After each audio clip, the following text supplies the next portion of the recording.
మెదక్లో మాజీ మంత్రి హరీష్ రావు మాట్లాడుతున్నారు. లైవ్ లో చూద్దాం. బాధలు ఇవాళ రైతులకు వస్తా ఉన్నాయి. మొన్న ఒక రైతు కూడా ఫోన్ చేసిండు, దుర్గయ్య అనే రైతు నాకు పాపన పెట్టుకెళ్ళి, సార్ నీళ్లు వస్తాయా రావా అని నన్ను అడుగుతుండు. ఏం చెప్పాలి, కాంగ్రెస్ పాలనలో ఏం అర్థమైతలేదు సార్, మేము నారు పోసుకోవాలన్నా వద్దా సార్, ఎట్లా సార్ అని దుర్గయ్య అనే రైతు నాకు ఫోన్ చేసి పాపన పెట్టుకెళ్ళి అడుగుతా ఉన్నాడు. అంటే ఎంత గందరగోళంలో ఈ ప్రభుత్వం ఉన్నది. మీరు రైతులకు స్పష్టత అయ్యారా? ఈ పాటికి నార్లు పోసేసి నారు పెరుగుతుంది, ఇంకా రేపో మాపో నాట్లు వేసే కాలం వచ్చింది. కానీ ఇంతవరకు ఇలా ఒక కన్ఫ్యూజన్లో ఉంచారు. అంటే అసలు చెప్పుకునే దిక్కు లేదు, ఎవరు రైతుల బాధ వినే పరిస్థితి లేదు. ఇక్కడ ఈ ప్రభుత్వం మొద్దు నిద్రపోతా ఉంది, రైతులకు స్పష్టత ఇచ్చేటువంటి పరిస్థితి లేదు. అందువల్ల మేము ప్రభుత్వాన్ని డిమాండ్ చేస్తా ఉన్నా, తక్షణమే రైతులకు యాసంగి పంటకు నీళ్ల విషయంలో స్పష్టత ఇవ్వండి, లేదంటే క్రాప్ హాలిడే ప్రకటించి రైతులకు నష్టపరిహారం అని ఇవ్వండి, డబ్బులు ఇవ్వండి. ఇది గవర్నమెంట్ ఫెయిల్యూర్. అయితే నీళ్లు ఇవ్వండి, నీళ్లు ఇవ్వకపోతే నీళ్లు ఇవ్వలేకపోతున్నామని ప్రజలకు రైతులకు స్పష్టత ఇచ్చి ఎకరానికి ఎంత ఇవ్వాలనో రైతులకు డబ్బులైనా ఇచ్చి రైతులను ఆదుకోండి. కన్ఫ్యూజన్ లో ఏమైందంటే టైం పోతున్నది, నారు పోయాలా వద్దా, నాట్లు వేయాలా వద్దా, ఈ కన్ఫ్యూజన్ లో రైతులు బోర్లేసి మోటార్లు పెట్టి అప్పుల పాలవుతా ఉన్నారు. తక్షణమే సింగూరు జలాల విషయంలో రైతులకు స్పష్టత ఇవ్వాలని, సాగునీటిని విడుదల చేసి రైతాంగానికి 3 విడతల్లో నీళ్లు ఇచ్చి యాసంగి పంటకు సాగునీరు అందించాలని డిమాండ్ చేస్తున్నాం.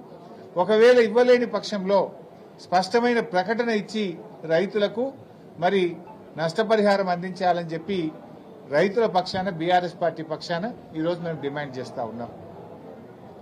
ఈ ప్రభుత్వమే రైతు వ్యతిరేక ప్రభుత్వం. ఈ ప్రభుత్వం వచ్చిన తర్వాత అడుగడుగునా రైతుల కష్టాలు పెడతా ఉన్నారు. పోయిన వానకాలంలో యూరియా దొరకలేదు, పోయిన వానకాలంలో జనుము జీలుగు విత్తనాలు దొరకలేదు. రైతులను రకరకాల ఇబ్బంది పెడుతున్నారు. ఇదే మెదక్కొచ్చిన ముఖ్యమంత్రి గారు ఏడుపాయల అమ్మవారి మీద ప్రమాణం చేసి, మెదక్ చర్చి మీద ప్రమాణం చేసి రుణమాఫీ చేస్తా 15 ఆగస్టు కల్లా అన్నాడు. ఎన్ని 15 ఆగస్టులు పోయినాయి రేవంత్ రెడ్డి?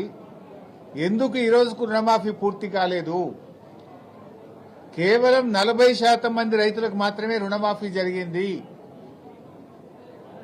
ఇలా రుణమాఫీ విషయంలో రైతుల్ని మోసం చేసినారు, రైతు బంధు విషయంలో రైతుల్ని మోసం చేసినారు,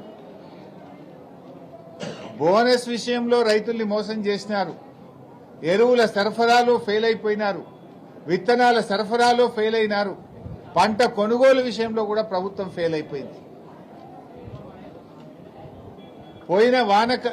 పోయిన యాసంగి బోనస్ ఇప్పటి వరకు రాలేదు. రాష్ట్రంలో పోయిన యాసంగిది 1200 కోట్ల రూపాయల బోనస్ ఇంకా కూడా ప్రభుత్వం ఇయ్యడం లేదు. 6 నెలలు అయిపోయినా బోనస్ పైసలు పడతలేవు. ఈ వానకాలం బోనస్ కూడా 600 కోట్లు బకాయి పడ్డది ప్రభుత్వం. పేరుకేమో 24 గంటల్లో వేస్తున్నాం, తెల్లారే ఇస్తున్నాం అంటున్నారు. నెలలు గడిచిపోయినా యాసంగి బోనస్ బల్లే, వానకాలం బోనస్ బల్లే. యాసంగి 1200 కోట్ల రూపాయలు పెండింగ్ ఉంది, యాసంగిలో ఈ వానకాలం 600 కోట్లు పెండింగ్ ఉంది. 1800 కోట్ల రూపాయలు బోనస్ ఈ రోజు కూడా పెండింగ్ లో ఉన్నాయి. ఈ బోనస్ డబ్బులు ఎప్పుడు ఇస్తారు అని రైతుల పక్షాన్ని నేను అడుగుతా ఉన్నా. తక్షణమే రైతులకు ఇవ్వాల్సిన 1200 కోట్ల రూపాయల బోనస్ విడుదల చేయాలని డిమాండ్ చేస్తా ఉన్నాం. ఇప్పుడు యాసంగి కూడా రైతు బంధు ఎప్పుడు ఇస్తారు? ఇంకా ఆల్రెడీ పంట సీజన్ స్టార్ట్ అయింది, రైతులు దుక్కి దున్నుతున్నారు, చేను రెడీ చేసినారు, నార్లు పోసినారు. మరి పెట్టుబడి సాయం అనేది మొదట్లోనే ఇవ్వాలి కదా. మరి యాసంగి రైతు బంధు ఎప్పుడు విడుదల చేస్తారు? ఇంకొక వైపు వ్యవసాయ మంత్రి ఏమో చిన్న చిన్నగా లీకులు ఇస్తున్నాడు. ఏమని? మేము యాసంగి రైతు బంధు సాగు చేసిన వాళ్ళకే ఇస్తాం, మిగతా వాళ్ళకి ఎగబెడతామంటున్నాడు.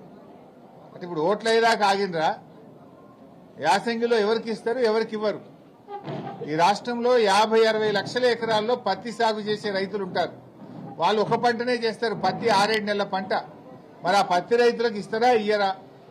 చెరుకు రైతులు, పసుపు రైతులు, అనేక మంది రైతులు ఉన్నారు. మరి ఆ రైతులకు ఈరోజు మీరు యాసంగికి సబ్సిడీ ఇస్తారా, ఇవ్వరా? కందులు 10 నెలల పంట, చెరుకు 11 నెలల పంట, పత్తి 7 నెలల పంట, పండ్ల తోటలున్నాయి, ఆయిల్ పామ్ ఉన్నది. మరి ఈ రైతుల పరిస్థితి ఏంది అంటే, నువ్వు అప్పుడేమో రేవంత్ రెడ్డి 3 పంటలకు ఇవ్వాలి రైతు బంధు అన్నాడు, ఇప్పుడేమో ఒక్క పంటకే ముక్కులకు వచ్చిందా? ఇప్పటికే నీ ప్రభుత్వం వచ్చిన తర్వాత 2 ఏళ్లలో 2 పంటలకు రైతు బంధు ఇచ్చినావు, 2 పంటలకు రైతు బంధు ఎగ్గొట్టినావు. మరి ఇప్పుడు యాసంగి రైతు బంధు సంగతి ఏందో స్పష్టంగా చెప్పాలి. అందరూ రైతులకు కూడా యాసంగిలో రైతు బంధు నిధులు వెంటనే విడుదల చేయండి. పెట్టుబడి కోసం ఇచ్చే సాయాన్ని ఆలస్యం చేయొద్దు. తక్షణమే రైతు బంధు డబ్బులు విడుదల చేయాలని చెప్పి మేము ప్రభుత్వాన్ని డిమాండ్ చేస్తా ఉన్నాం. జనరల్ గా ఎప్పుడైనా కూడా రైతుకు యూరియా అనేది బీఆర్ఎస్ హయాంలో, కేసీఆర్ గారి హయాంలో ఒక్క ఫోన్ చేసి ఆటో ఆయనకు చెప్తే యూరియా బస్తాలు తెచ్చి బాయి కాడేసిపోయింది, ఇటు కాడేసిపోయింది. కానీ కాంగ్రెస్ వచ్చినాక మార్పు అంటే మళ్ళా పాత రోజులు ఇందిరమ్మ పాలన తెస్తామంటే యూరియా బస్తాలకు లైన్లు కట్టే రోజులు తెచ్చిండ్రు. నువ్వు వ్యవసాయానికి కావాల్సిందే యూరియా, నీళ్లు, రెండే కదా కావాల్సింది. అయితే నీళ్లు కావాలి, యూరియా కావాలి, కరెంటు కావాలి. కానీ కాంగ్రెస్ గవర్నమెంట్ ఏమంటుందంటే ఇవాళ వ్యవసాయానికి యాప్లు కావాలి, మ్యాపులు కావాలంటుంది. వ్యవసాయానికి కావాల్సింది నీళ్లు, యూరియా. కానీ కాంగ్రెస్ ఏమంటుంది యాప్లు, మ్యాపులు కావాలంటుంది. ఇది ఎట్లుందంటే ఆడలేక ఓడే మధ్యలో అన్నట్టు యూరియా సరఫరా చేయడం చేతగాక ఈ ప్రభుత్వం దొంగ నాటకాలు ఆడుతా ఉంది. మళ్ళీ ఇప్పుడు మ్యాపులు, యాప్ల పేరిట రైతుల ఉసురు పోసుకుంటా ఉన్నారు. ఇది ఒక అనాలోచితమైన చర్య, ఒక తుగ్లక్ చర్య. తక్షణమే దీనిని విరమించుకోవాలని చెప్పి బీఆర్ఎస్ పార్టీ పక్షాన, రైతుల పక్షాన డిమాండ్ చేస్తా ఉన్నాం.